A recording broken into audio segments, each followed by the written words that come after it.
Hello, I've got the lovely Denise Davis with me today. She's a heart alchemist, author, and coach of many modalities. Before becoming a coach, Denise was a primary school teacher. Coaching was how she overcame the devastation of her divorce. The effects were so life-changing that it inspired Denise to train and become a change catalyst for others, with a focus on self-love.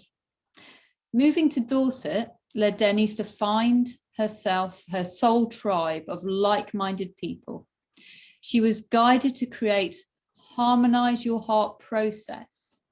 Essentially, Denise brings you back to the essence of you, having reignited your connection with your inner guidance, which helps you create a life of choice, of joy and authenticity, thus living your life more fully. So thank you so much, Denise, for agreeing to come on my podcast. Another fantastic and knowledgeable guest. And we said we'd talk about your book. And first of all, I love the title, Harmonise Your Heart the Badass Way. It's back round the wrong way, I know, but at least yeah. I can read it here, okay, so I don't know how it will come out on the podcast, but yeah, absolutely. And it's a massive book, really, and we were just talking about that. And what I've noticed, I'm not all the way through it yet, but there's tons of content in there, absolutely loads. And you were just explaining to me why there is so much in there. Could you maybe just talk a little bit about the reasons why you've put so much in there, and just a little overview maybe generally of the book and what you hope people will achieve by reading it? So a brief overview is, obviously it starts with my story, so that people who pick up the book can find some resonance with me, that they've gone through one or other of the experiences that I've had, whether it's just being stressed in their workplace or bullied in their workplace, whether it's, we were talking about the failure of something. I failed my 11 plus by just one tiny point, which actually coloured my life quite a lot. And divorce and my son emigrating. There's lots of things in my story. The reason there are so many different processes and questions in my book is, again, no one size fits all. In my mind, I have loads of modalities, but my clients have different preferences. You know, so for EFT, I know that worked brilliantly with one client, but another client that came along said she absolutely detested it. So, you know, we explored different things. So it's the same with my book. We were talking about SMART goals, and you said that you were surprised that I'd put that in there. And it's an NLP process. And yes, for lots of us so-called witchy woo people, even though everything's science backed, because in my book a lot of it is, you know, I've put in quotes from science as well. The SMART goals is great for people who are very left-brained and logical. They like the steps, you know, to follow, whereas somebody else may be really more into something that's a bit more perceived to be more airy-fairy and very right-brained.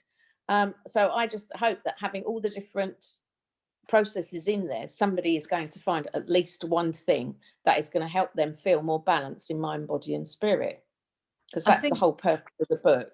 I think they will find many more than one thing, in fairness to you.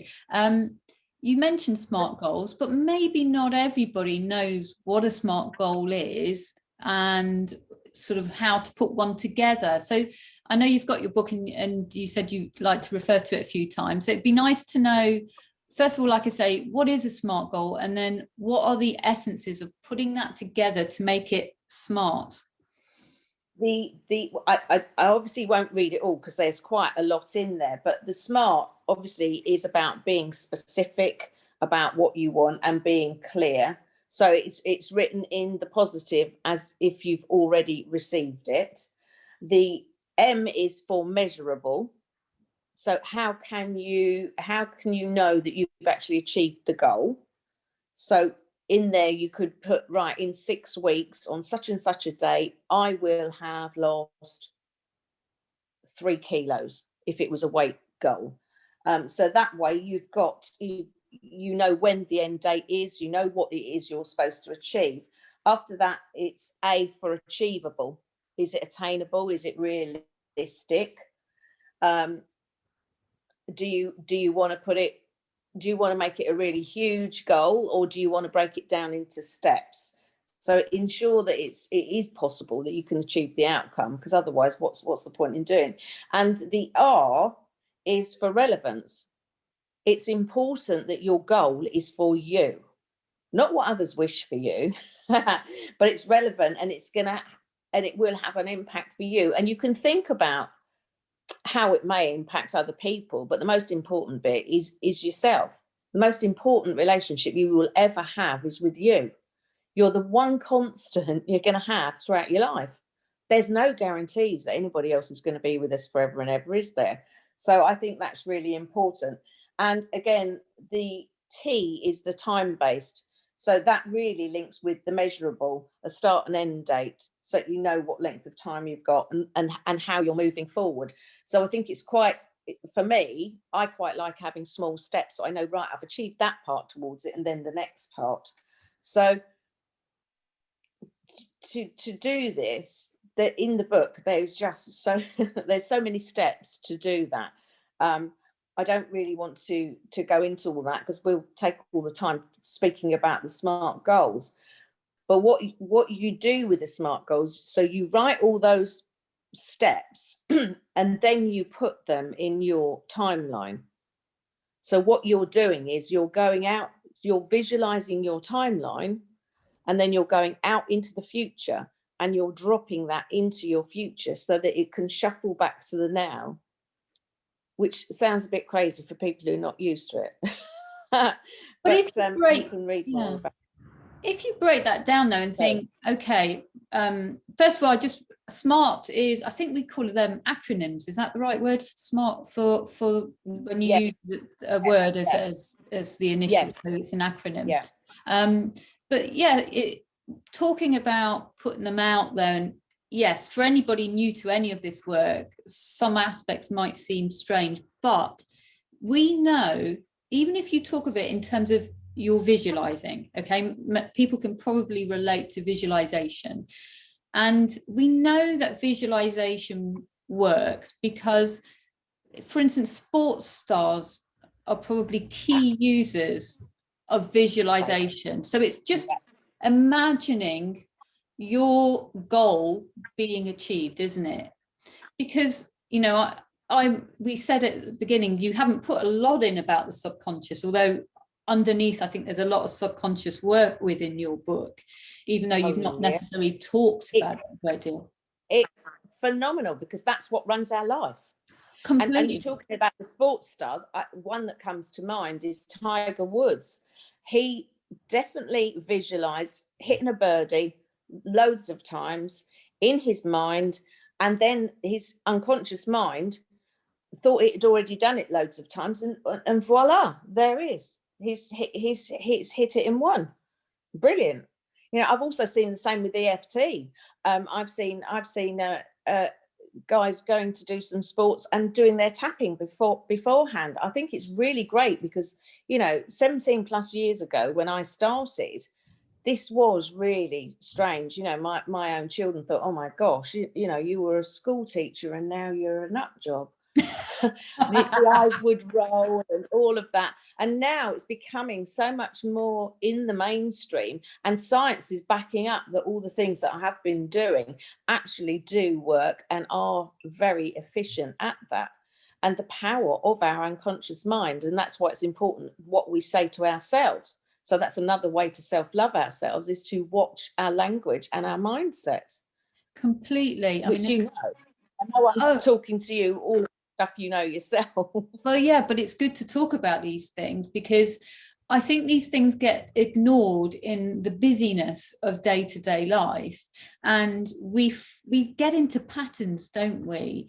For instance, as you were saying about the what I call sort of like the inner voice, where we're constantly, for instance, might be putting ourselves down. Oh, look, you made another mistake. Oh, look how useless you are. You're never going to be good enough. Everyone else is doing better than you. How could maybe somebody make a start with their inner voice to start to be kinder to themselves? Well, one of the things that I still do to this day is I'm a fellow human being as well as a coach. So, of course, I do still sometimes use the wrong language.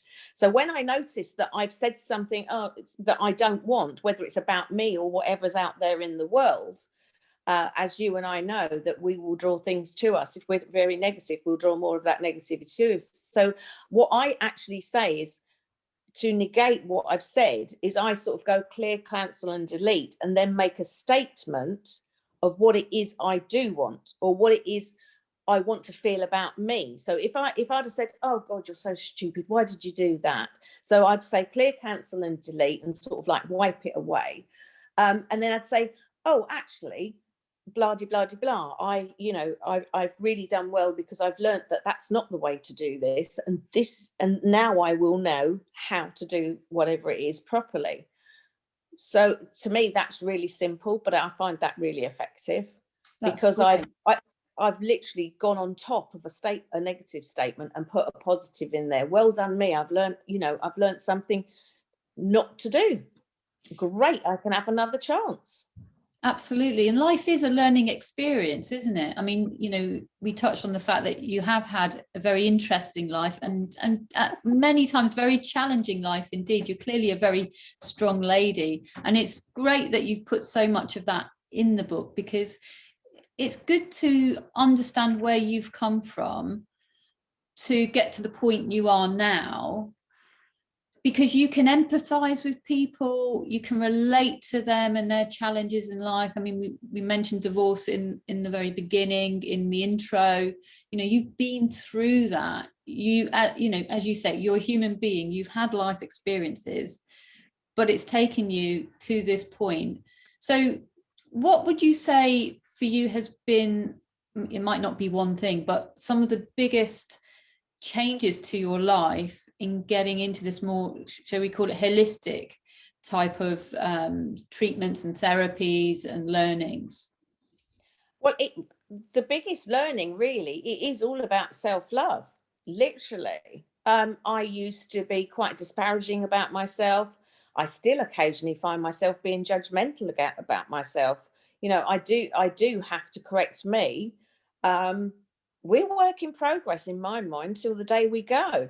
But one of the great things is that I've learned is about quantum physics, and like you said, the power of our unconscious mind. And the fact that we are self-accountable, which you'll find out later on in the book, because it's a lot further along. In part 7, I talk about the connectivity of everything. That we're all energetically connected, and the 100 monkey effects, and the law of attraction, and all sorts of things, and how this all comes back to the way we think and what our beliefs are. Because prior to that, I lived with my ex-husband, and there was a bogeyman out there. It was always against you. So it was like living in a malevolent world. But since I've learned that actually I'm responsible for what happens to me, maybe not absolutely everything, but I'm responsible how I react, regardless. So that to me has been really powerful. And I feel like I live in a benevolent world now, which is hugely different. And I self-question, what is my part in this? Have I been complicit in this? If something's turned up that's not great, what am I learning from this? Maybe on, my human level, I actually don't want this experience, but maybe before I came, I chose that for my soul's growth, which again may sound a bit wacky for your audience, but again, that's my belief. And actually that helps me, because I have had some challenges, and they've not been great, to be sure. They really haven't. But I do think that I have grown from them. I wouldn't change things, because actually I quite like who I am now, whereas I probably didn't before. My self-esteem after the divorce was rock bottom. So it is, yeah, I think everything comes back to love. Love Yeah, of ourselves, love of the planet, love of other people, nature, just appreciations. And which brings me back to gratitude again. I love, gratitude is part of my everyday life. So the two of the things I've said in the book that I do every single day before I get out of bed, because I have quite a list of a few things that I do for a morning practice, but the two that I always do is my gratitude and singing my ditty. Now, I don't know if you want me to sing my ditty on oh you. yes, definitely. Again, this is talking to my unconscious mind. So if anybody wants to go and hear the tune again, they can go and find me on Facebook, and it's Denise Davis, Harmonise Your Heart, because Harmonise Your Heart is my business name.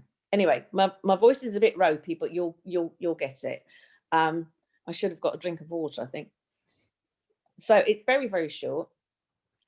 Every little cell in my body is happy. Every little cell in my body is well. Every little cell in my body is happy. Every little cell in my body is well. I can tell all is well. Every little cell in my body is well. So I'd sing that a couple of times, and sometimes quite a lot of times if my body's not feeling as great as it should do. Because again, as we said, the power of our words, our unconscious mind is listening to that and believes it. Our unconscious mind can't tell the difference between imagination or reality. And that's, again, why we do a lot of visualizations, isn't it? And that's, that I think they call it visual rehearsal in hypnotherapy. And it's great. I think it's brilliant. And I think the fact that we do have more power than we realize. Absolutely. I think that's it, is people sort of tend to think things do happen to them, because also it's those patterns, isn't it? Now, I always feel like patterns very much also link in with our belief system as well, because it's how we perceive events, isn't it? Do you do you look at the belief system? I mean, you probably do in your own way, but I don't know if it's a specific thing that you look at. So what's that underlying belief behind why somebody is having that situation recurring in their life or feels the way they do? Is that something you do? Again, that would vary. Every session I have with a client is bespoke, as I'm sure it is with yours. So again, it would all depend what the topic was, who the person was, and what modalities or processes that I felt was beneficial for that particular person.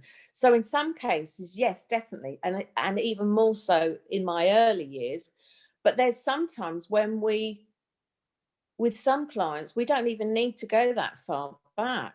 We just seem to be able to, I don't know, I'm not saying bypass it, because there are steps, particularly I'm trying to think of with the access consciousness and the emotion code, which I use quite a lot, as well as my hypnotherapy, where we do go back and find out what's behind it. So like the emotion code, you're finding out where that's held in the body and what that belief is, which I find really quite fascinating, and so do the clients, because sometimes you think, oh yes, definitely, that they can completely think, oh yeah, I do remember that now, and other times it's like, whoa, I didn't know that I even remembered that at all. But your body's holding on to that somewhere, or your mind, or whatever, where you like to think of where it's held.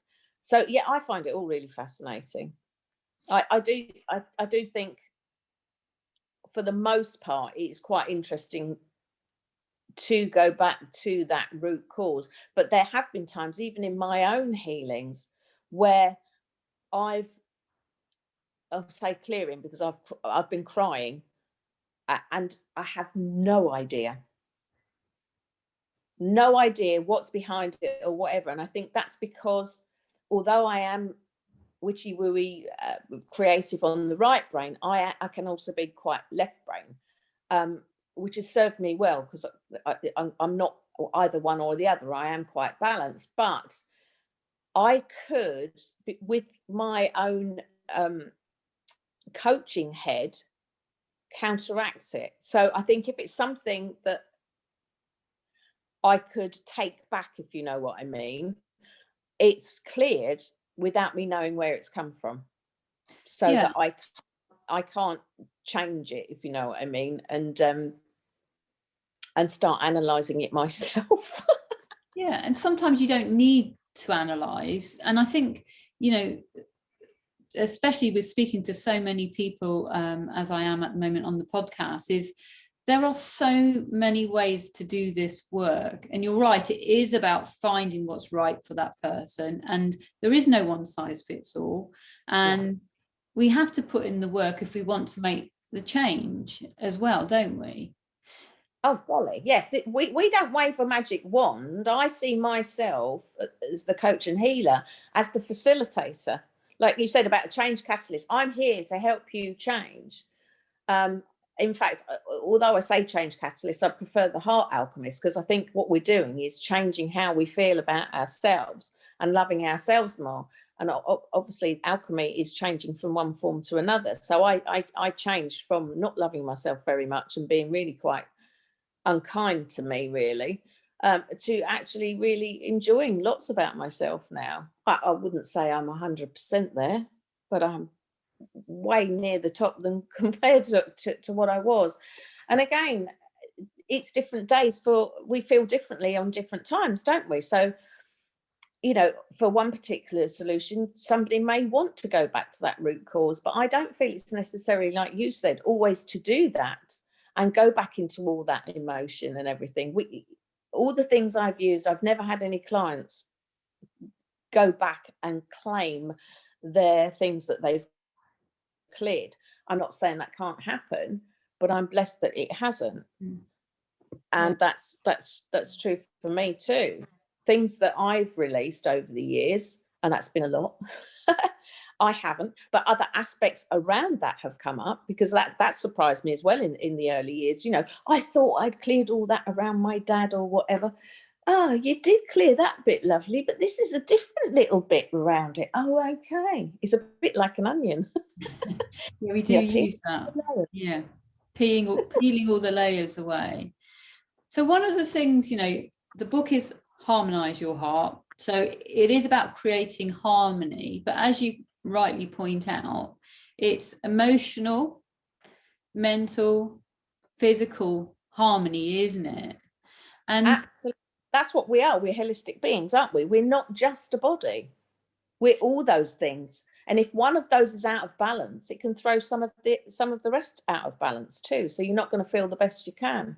I think very often, you know, probably still the vast majority of society almost see the head and the body separate, let alone anything else, let alone any spiritual side or the emotional side. How would you maybe convince somebody or explain to somebody why their head and their body are definitely connected, and there are definitely messages going both ways? Actually, if somebody was to argue that case and say, I don't believe it, what would you say to them? I don't think I would try to persuade them, to be fair, because I think that we're all on our own journey, and we will find the information that we want from somewhere when the time's right. And that's a lesson that I've learned, because over the years I've been really evangelical. You know, I'll learn a new modality and it's like, oh gosh, and you know, I'll spout forth, and then I'll just see people just eyes glaze over. Absolutely, this you're just completely not there.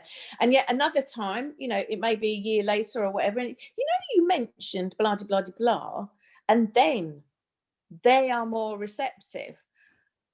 You know, the same with things this last year, trying to encourage people again, because my book I think has got things to help people when they're feeling stressed in the times that we're living, this coronavirus thing.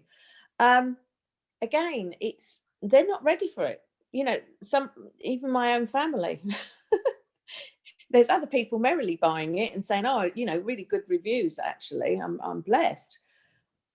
But it's about our own divine timing and our own journey. And I found that much that I'd like my children to be more in tune with where I am, they're not. Yeah. They're not. They're slowly coming in their own ways to their own things, and I've had to learn to step back. So I might just say a little something to plant a seed, Anne, but I wouldn't try to convince them, because I just think that I'm wasting my time and theirs if they're not aware. Yeah, I think the people who will be listening to your podcast that don't know a lot of the stuff that we have, they have chosen to come on and, you know, have seeds planted. They are ready for something. Yeah, because it might only be one new thing. It doesn't matter, you know. It might just be that you know, that we have not only do we have a physical heart, but we have an energetic heart.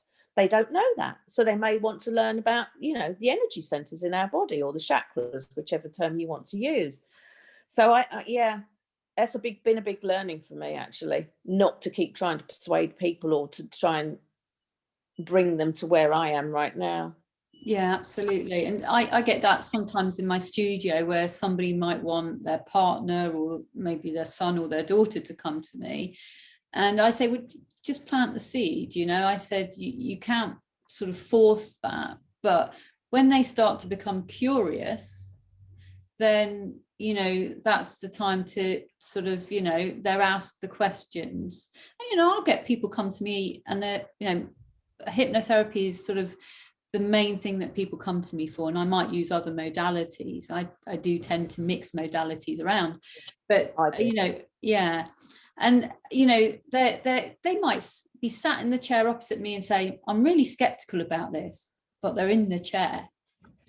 And they've taken steps. They've called you. They've turned up.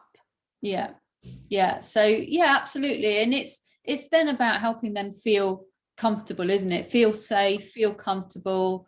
And then it's about, as you sort of more or less said, you know, whether it's moving through and using the right modality for that person, or moving them through at the pace that is right for them as well, because sometimes it's important to do that. So, you know, going back to sort of the idea of harmony, you know, if we just even think of that word for a moment and what that means, I'd like to think it's something, well, it's definitely something that I'd like. It's be something that the world could probably do with a bit more of right now. But there are so many things in life that upset the harmony. And so what areas of life, and I know you've, again, referring to your book, you've mentioned a few, what areas of life do affect our harmony, you know, of our physical body, of our well-being, because all of that links in with that heart, doesn't it? Everything that we're talking about, the heart has a resonance, and it's linking in with that. Absolutely. And just I've just opened my book at page 60, and it says disharmony can occur from various sources, and the first thing I see is pollutants, poor nutrition, and stress. Well, that's something that will be affecting all of us, actually, because pollution, it can be in the air, in our offices, in our homes, because some of the furniture that we use are sprayed with, I'm not sure if it's formaldehyde or something. Anyway, there's some certain chemicals, and in the book I've written some plants that you can use in your home to counteract that. Stress is something that I think everybody experiences, but obviously to different degrees. And a little bit of stress is actually, and I haven't written this in the book, and the word is eustress, EUSTRESS. A little bit of stress is good, because that's what motivates us and makes us go. But obviously we all know that too much stress does put a stress on our body, and particularly our heart. So again, it's finding ways to counteract that. Poor nutrition is another thing. You know, if you eat too much, well, now sugar's the bad thing. In the book I wrote, you know, that we were all the older people like me, I'm nearly 65, we were brought up that fat was bad. So everything was low fat and high sugar. And as I've written, now sugar is almost like heroin for our body. It's just really, really not good for us. And of course, all the manufacturers are putting sugar and salt can create hypertension, so high blood pressure.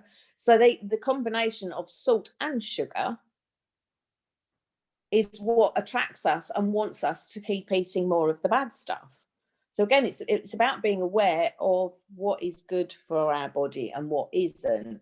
And the way we can overcome that to help some of the antioxidants, particularly if we're stressed and we can't change our job, and we can relax and do some meditation, but there's certain things that we can eat, like blueberries, citrus fruits, carrots, green teas and things. So there's quite a lot of practical things we can do, as well as, I know a lot of people, particularly one of my children, struggled with meditation.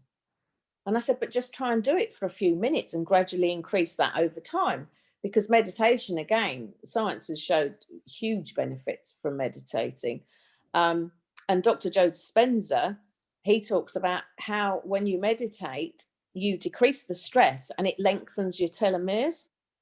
Whereas when you're stressed, you decrease your telomeres and that shortens your lifespan. Absolutely. Well, there are just so many things you could do. So for me, harmony and harmonizing your heart is all about mind, body, and spirit. How we can be balanced on every way, and what we can do about it. Because disharmony can also come from dissonance. Where you don't have a resonance with something. So I wrote about that also. You could have a belief, which we were talking about before, and a big, not just a belief, but a value, a high value of spending time with family. But then your work, your boss keeps encroaching upon you more and more, that you're having less and less time with your family, which is one of your top values. Well, that will create a dissonance in your body. So it's how can you manage that?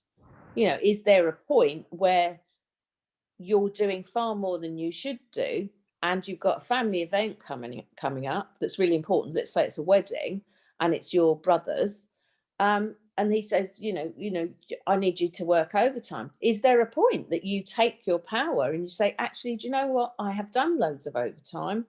On this occasion, I can't do it.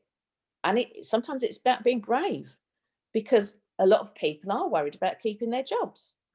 But then some unfortunately, there are some managers that might play on that. Yeah, I think boundaries. I think it is about having boundaries within friendships, having boundaries within work, being reasonable, obviously, but again, not just being a doormat, which believe me, I've done that one. I'm never doing that again. so many people do that, and I find the people who often do the doormat, if you like, often end up with sort of depression, chronic fatigue, anxiety. That those types of people tend to be the people pleasers, but yeah, and they can get burnout, can't they? Because they've let the stress just go on and on. Yeah, and then they wonder why the body is not functioning, and they haven't put the two and two together. And that's the thing that I'd love people to get that message, that when your body is not behaving as you want it to, when your body is ill or exhausted or just not healing, then there's some reason why, because the body should naturally heal, shouldn't it? Well, we know that it does have that capability. It does. And that's been true for me on loads of occasions, but it's about having that belief as well. So it's not just the knowing, it's believing that your body can heal itself. And again, we can use the visualization process, which I did too. Our body's just phenomenal. You think of all the things, all the systems that work in our body without us having to do anything. Does it all automatically. Can you imagine if we had to blink every second, just to make sure that our eyes were protected from grit and lubricated? And that's just one thing. So I just think it's amazing. We've all cut ourselves and it's all healed. It's amazing. And we didn't say to it, right, can you please just get better? But if obviously we do that and we do visualize that, that's even more powerful because we can speed the process up and everything. Yeah, I think our body's absolutely brilliant. So, you made that example about maybe your boss is asking you to work overtime, but it is about that. Why not also pay attention to your body, because your body is sending you messages. So if you're for instance, you've got, shoulders get tight, that's a common one. And yes, sometimes that's a postural issue, but very often it's because you might be carrying lots of burdens or guilt or something. Your shoulders tend to carry things, don't they?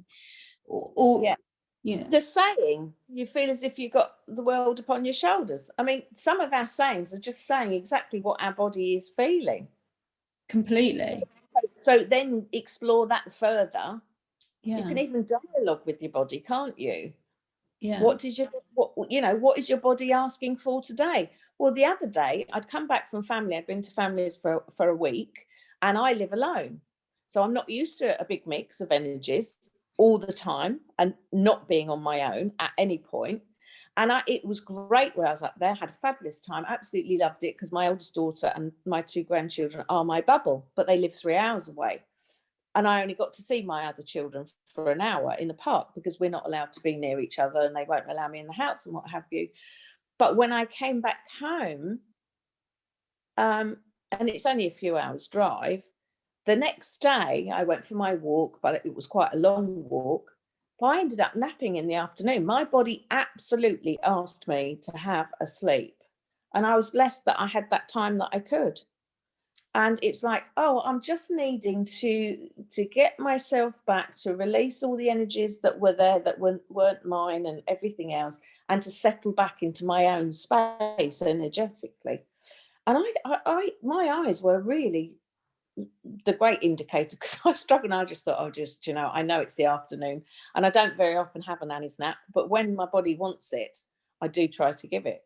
Another time it might crave a certain food, not a bad food like a sugar, but a particular food like melon. And it's because I haven't drunk enough water. And my body's saying, come on, I need more hydration, please. And watermelon's great for that because it just is water and nothing else really. So I think it is very important to listen to our body. And this is the only body we get in this lifetime. It is our temple. Absolutely. And so how we treat it is how it's going to show up for us. So I think it's really, I think it's really important. So it's a two-way process, isn't it? Because there are times when that something doesn't sit well with you, in your mind and emotions, that. And that information travels into your body. If you don't deal with it, if you deal with it quickly and swiftly, all things should be fine and you've got the harmony again. But if you don't and you hold on to it, then it will almost effectively, you could say, leak into the body somewhere. The signs might not come out straight away. So it can be a bit challenging maybe for somebody to make that connection, but they don't need to, I don't think, because I think as long as they're recognizing that something's not right in their life, then address it so that it doesn't leak into the body, and vice versa. If you don't address it, that's in the end how we end up with disease, isn't it? Stress will manifest itself in different ways in different people's bodies, and unfortunately stress now plays such a big part that it's almost like we've all normalized it. A lot of people don't even understand that they are stressed. You're right, we're functioning on stress. Absolutely.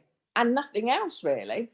So we do have to watch our mind and our body and how we're thinking and how we're treating it. Before I would prioritize everybody, my family, children, husband, my friends. The person I put last was me. I think that's common of a mother as well. I think common of the women. Yes. women all over, because that's part of our natural chemistry. The chemicals running around our body make us nurturers. whereas the men have the hunter-gatherer chemicals running around their body. So yes, and I think a lot of women have struggled with that. But if we fill up our own cup and make sure, like put your oxygen mask on first, we are much better then to be able to look after everybody else, which I think is really important. It took me absolutely years to realize, because I thought it was selfish to think of yourself. But if you don't live your life for you and you're living it for everybody else, why were you given it? Why were you given a life and a body? You have to be factored in there somewhere. And if you are looking after yourself optimally, you are vibrating those great vibrations out into the world, which affects everybody. But you also have that extra energy to then look after other people and support them in whatever way. So it's not selfish. It may be no, I don't know. Is it selfless? I don't know what it is. But anyway, it's self-nurturing. So to me, that's all part of self-care. Absolutely. I call it self-preservation. When I'm talking to my clients about this, because it's a common subject that I'm sure most therapists end up talking about. And I say to them, it's not selfish, it's self-preservation. It's got to be done, So people maybe have to learn sort of new behaviors, don't they, to start to put themselves first. We can't. Wasn't it Albert Einstein who said, to expect change but keep doing the same old thing? He's not worded it in the way I've worded it, is insanity, and that's true. And Dr. Joe Dispenza, again, he would say the same. If you don't make changes, then nothing changes, and it doesn't. So sometimes I will, vary a route somewhere, or I'll try cleaning my teeth with the opposite hand. Believe me, that's difficult. But again, I want to show the universe I'm willing for my life to change, because my life isn't exactly where I'd love it. Yes, I've got some great aspects, but there's always room for improvement. So it's important to make changes. Otherwise, you're just recreating your past over and over again. Yeah, and I think it's just about becoming more self-aware. That's a huge thing. And that's why I've written loads of questions in the book, because it's to make you think, to become more aware of yourself and your beliefs and your patterns, your habits, what you actually want from life, because you could just be cruising through life right now. You don't know what you really want. So other people could be, I call it driving your bus in my book. You might not be the driver of your own bus, because other people want you to do this, that, and the other, and you're fulfilling all of that. But what is it you really want? What is it you'd really love? Is there, what step could you take today to start fulfilling things that you'd want to do to make your life better? And they don't have to be huge things. Could it be that you just have a date night with yourself and do something that you'd really love? Yeah. It could be something simple, like a pampering bath with a few candles and some soothing music. It could be going out with a friend and, dancing crazy at a disco. It doesn't matter what it is, but what is it that you would like to do? What one thing could you stop doing that's going to make you feel better? I think often when people get families, and I'll include guys in this as well, because like you say, the guy has his hunter-gatherer role, and we like to think now we're a completely equal society, but actually the truth is we still predominantly fill our natural roles in life. But so I'm going to include guys, because they're the ones who mostly feel they've got to go out, earn the money, that's their role. So they, as far as they're concerned, they're doing their bit for the family. Obviously nowadays we know that many women also go out and work and then come home and do all the other stuff. But for guys and women who have a family and they're running their kids round to after school activities, and kids have got to get their homework done, how can they just take some time for themselves? What advice would you give them, or what questions could they ask themselves? Well, again, I go back, I did do all that. I was working full time. I was doing a degree. I had 4 children that I run to after school activities and help them with their homework and blah, blah, blah. And I didn't factor me in there anywhere. And no wonder, I was definitely stressed, but I didn't even have time to realize I was stressed. And I couldn't even think about what it is I wanted for my life, because it was like I was on this hamster wheel, really. And I think it's, again, you have to prioritize you. Like I said, if you don't give yourself, even if it's only an hour, just 1 hour out of how many hours there are in 7 days, you know, a week, 1 hour a week to just, I think it's important not just to do the fun bit, the date bit, but I think it's important to do nothing. Have a period of time where every distraction is switched off. And this, I found this difficult in the beginning, because I was used to being very, very busy. And I didn't find it that comfortable, A, being on my own, but B, having my thoughts running around my mind. But it is really important to have that time, so that you can tune into you and what your own needs are. If you don't, I mean, even if it's only 5 minutes every day, you just stop at a certain point and think, okay, how am I feeling? What do I need? What can I want? Shall I do more of this? Can I do less of that? What can I do for me to make me feel better? Because we do that for everybody else. You know, my friend's feeling down. What can I do to make my mate feel better? Oh, I know, she's single. So like me, we don't get Valentine's cards, this, that, and the other. So I went and bought a mug that had hearts all over it. Lots of little pink and white heart chocolates, that even the wrapper had hearts on it, and 2 little heart candles, because again, I know she'd like a partner. So at first I was only going to put a single one, then I thought, no, I'll put a double. What, you know, I do that for her, but I would also do that for me now. If I fancy some fresh flowers, I will go to the supermarket and just think, oh, I really fancy some this week. It's not something I do every week, but every now and then I do like that. So what can I do to uplift my emotions? How can I feel better about myself? So it can be quite small gestures. Well, even in the shower, I wrote that in the book. I use Tropic on my body. I'm a Tropic ambassador, and it is a plug. So if you want to go on my website and buy some, please do. But it's, the reason why is because it's 100% natural products. And one of the I only write about one of the products in the book, and it's called Body Love. And you have your shower or your bath, and then you put this cream on your body. And to me, it's so aptly named.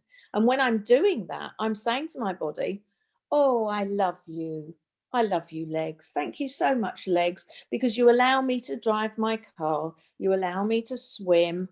You allow me to walk in nature and all this, that, and the other. So I'll be thanking my body or sending it love or whatever when I'm doing that.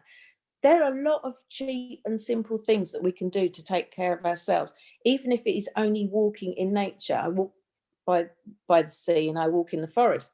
And as we know, those are areas that are highly oxygenated, which our body loves. It's a simple thing. It doesn't cost a penny. And this is it, I said to you earlier, I live in Guernsey. We're now in our second lockdown. You've been in lockdown best part of a year, really. And obviously, so many people are in lockdown, and they might not be getting that time outdoors, because some people, I don't think, fulfill their quota of time that they're allowed outdoors either. So then, again, they're just spending so much time often sat down. I mean, one of the things you mentioned is the physical body as well. Is there anything, obviously you mentioned walking in nature, but is there anything else that you specifically do or you feel is a good thing to do for the physical body? Well, I think it's all about finding out what works for you. Some people love gardening. That's a form of exercise. Even cleaning or painting and decorating your home. Again, I didn't write that in the book, but again, that's an exercise. Or when I was at my daughter's, I was doing some body balance classes online on her laptop, and that's a fusion of yoga, tai chi, and Pilates. In the book, I wrote some brain gym exercises, which are great for balancing your mind, but they are actually physical. So it's finding what is good for you. I mean, when I was going to the gym, I was doing cardiovascular classes, I was doing yoga for the stretching, I was doing weight classes and conditioning for that. I would go swimming and walking. Obviously, I'm not doing half of that, but I've upped my walking a lot. And as I said, I will do some. You can find different things on YouTube, or you can pay. Like my daughter's paid for a Les Mills thing. I think it's £10 a month, and you can go on it as many times as you like and pick. She didn't do the yoga type ones. She doesn't like those, so she'd do the body combat. It's finding what you can do regularly that suits you. A lot of us are missing things. I must admit, I do miss swimming. And I know I can do the yoga on the laptop, and it isn't the same. It's definitely not the same. I definitely enjoy it more being in a class, but it's given people a chance to do things when it suits them. There are upsides from this. There are a lot of negatives, I know, but there are some upsides. People are having that choice. Well, okay, my class used to be at 8:30, which actually wasn't always brilliant before I went to work. So now I could choose to do it at 3 o'clock if I wanted, or whatever.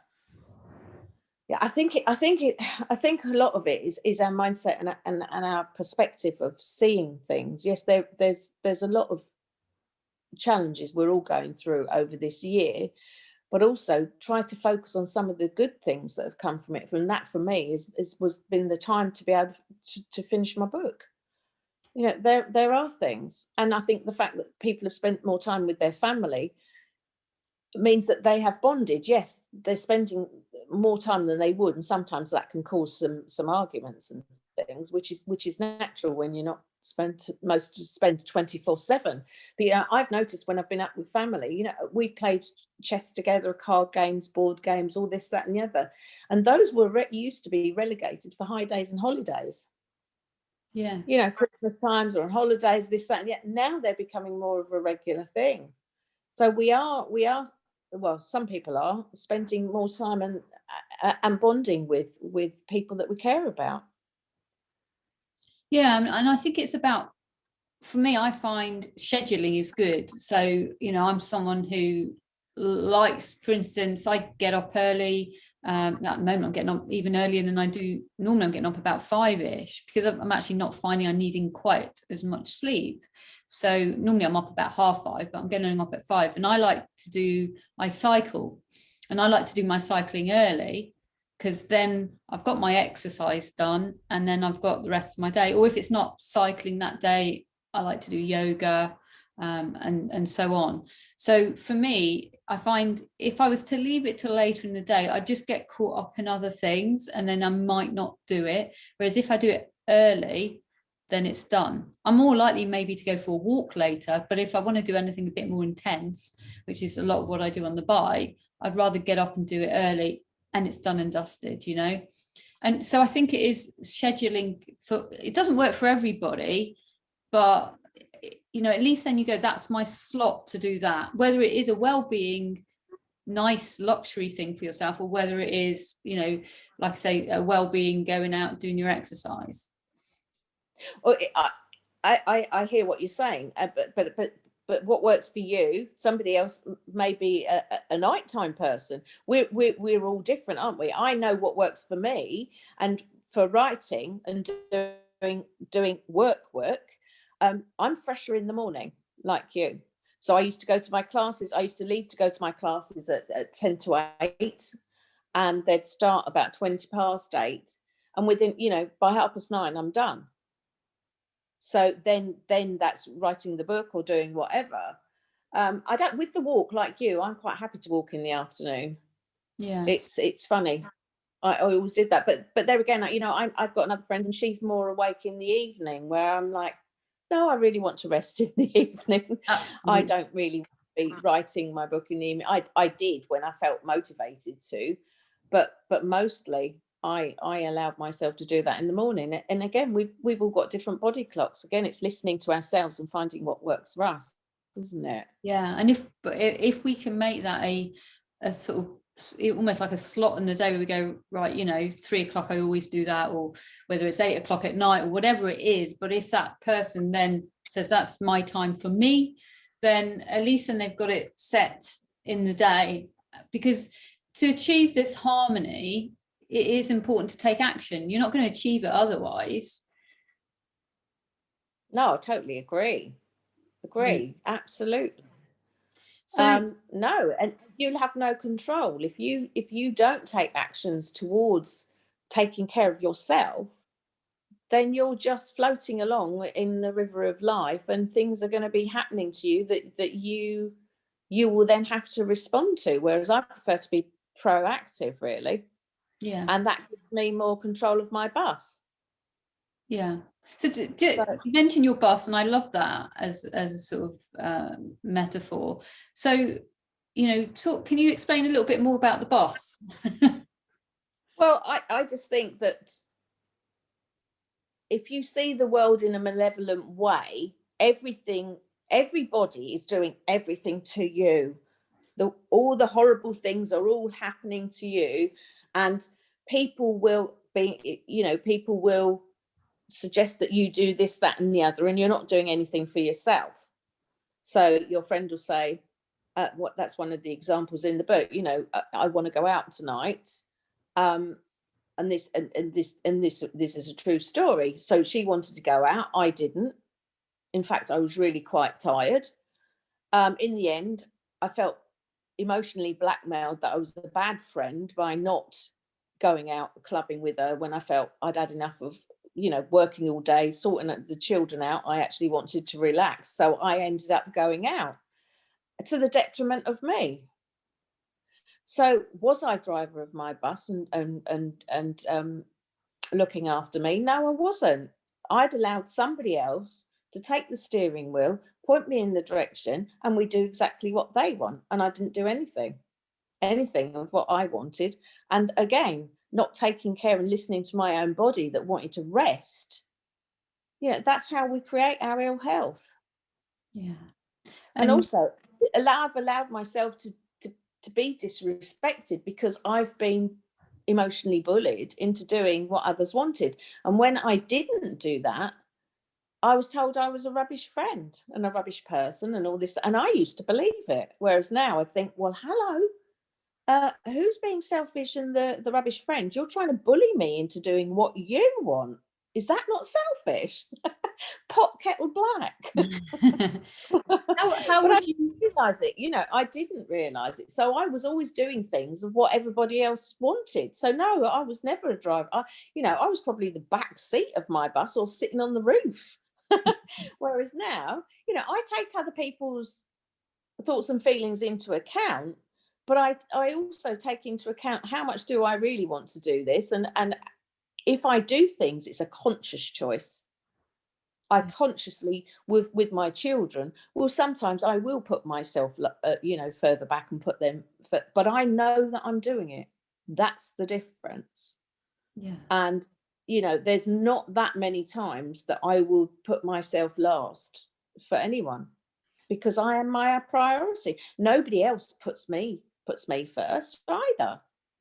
Yeah. So a situation like that now with your friend, how would you handle that if they sort of went into the sort of emotional bullying? How would you then handle it to keep yourself as driver of your bus? Well, I would just explain that actually, do you know what? I really am that exhausted. And and again, I did say that at the time, but that was dismissed. But I would be firmer now. Okay. And I wouldn't do what I call verbal tennis. Right. Because if you keep making or explaining yourself. So what I've learned is it's just easier. And as women, I don't think we find this very easy, or I still don't find it that easy, just to say, no, I can't do that. No explanation, because every time you make, I can't do it because la, la, la, then they come back with something of why you can. And then you have to counteract it. And you're going on in this, what I call the verbal tennis. So if we could men are great at it. I've noticed men can say, no, can't do that, sorry. And that's it, it's done. Everybody just accepts that. But with us women, we feel as if we're being mean because we're not doing what that person wants, and we feel as if we've got to justify it all the time. Yeah, I think it is easy to fall into that trap, and again, that must come from our youth, because I'm sure when we were born, it wasn't something that was a sort of innate belief. So I'm sure it's something, you know, because when you're young and little, say with your toys, you get told it's selfish to keep your toys to yourself. So that might be the beginning of us having this belief about selfishness and what it really means. And so we do need to come back and look at what's right for us, so that we're congruent with ourselves and with the life that we lead. Isn't that how you see it? Yeah, and I think if we don't have that self-respect to drive our own bus and take care of ourselves, what sort of message are we giving out there to other people how to treat us? You know, if I have self-respect, people will respect me. When I put my foot down with my boss eventually about something, he had far more respect for me than when I was the doormat. Far more. And it's the same with friends. And if they're not, and again, I did lose some friends, because once I started taking my power, driving my bus and putting me somewhere in the equation, whereas I wasn't at all before, I lost people because I was no longer jumping to their every need. I was still doing things with them and for them, but it wasn't all the time, because I was factoring me in there. And you lose people, but then you get people who come in that are more like you. So it might seem like a loss at the time, and it has. And, you know, I've been upset when I've lost some people that I've been really careful. But it's amazing, you know, I moved down here and obviously left friends and family up in Bedfordshire. And if you're nice enough and respect you and respect other people, you make new friends. But you do have to take the action to go and find friends. You can't just sit on your bottom at home and expect people to knock at your front door. But yeah, I think what you said about boundaries earlier on links in with this really well, because I think it is about setting those boundaries. I'll give you an example. I've got a friend who's a yoga instructor, and she would sort of phone me up and say, oh, I've got these, you know, yoga students just turning up at my door at my house and wanting to come in and talk to me. And I said, well, I don't get that, because she's set that as a boundary and she lets them come in. I said, well, you're letting them in through the door. So whether you're, you know, you don't have to be a yoga instructor to have this type of issue. But if you're then allowing that behavior, well, you're only going to get more of it. And that's what you mean, isn't it? By sort of energy and the universe is whatever we're allowing to happen, or whatever we keep thinking, it's just going to come up more and more. You know, if somebody, for instance, thinks, oh, people treat me badly, people have no respect for me, well, you're giving them reason to do that. So if you're allowing people to disrespect you, the first thing you've got to do is respect yourself. Absolutely. Well, it's a self-fulfilling prophecy if you're making that statement, isn't it? Yeah. But people can energetic. I know your audience may not understand it, but we are all energetic beings, and you know, you can walk into a room and there'll be somebody there, and you just think, oh, no, I don't think so. I'll move over there, because that person over there's energy is more resonant with you. And again, maybe that person that you didn't resonate with, maybe they don't have self-respect. And you've picked that up on some level, whereas now you do. But in the past, you might have resonated with them because there's nothing wrong with them. You just don't no longer resonate with them because you have a higher self-esteem and self-respect. But in the past, you would have. And that's true with even friendships. Like I said, you know, we all grow, but it might be the rate of growth that we have and our learnings. And some people don't want to be speeding up if you're going through a rapid growth period of challenges that you're overcoming, and they perceive you as something so different to what you were before that you can't have that resonance. So nobody is wrong. You know, like I said to my daughter, I'm not a failure because my marriage broke down. It's just two people who no longer resonate at that same way and don't have the same dreams anymore. You know, we are just different. There's nothing wrong with your father. There's nothing wrong with me. We just don't get on in that way. Yeah, it's our perspective. It's how we see situations, isn't it? Whereas other people, a failure, no, there's never failure. There is only ever feedback. Yeah, that's it. Absolutely. Okay, I think that's a lovely note to end it on. So how can people, you mentioned Facebook earlier, do you have a website, or is it best that people contact you through Facebook? I do have a website and I do have Facebook. So either really. So your website address is? My website address is obviously the 3 W's, denisedavis.co.uk. And if you want to buy the book, which I'm going to show you again. Oops, not my scrappy notes that I never looked at. We had our scrappy notes, but we didn't really use them. Well, I didn't use mine. So this book can be bought from Amazon, and it's £12.97 and free delivery. But if you want a signed copy, then obviously you'd have to contact me personally. Yeah. And I will sign it, but you'd need to pay postage and packing. So it's up to you. And that's available in the US, Amazon, and the UK. But yes, if you want to ask questions, then go to my website and just email me there. So it's denise@denisedavis.co.uk if you need to email me for anything. Fabulous. Well, thank you for your time. Oh, thank you for inviting me. It's been great to chat with you. Yeah, and you.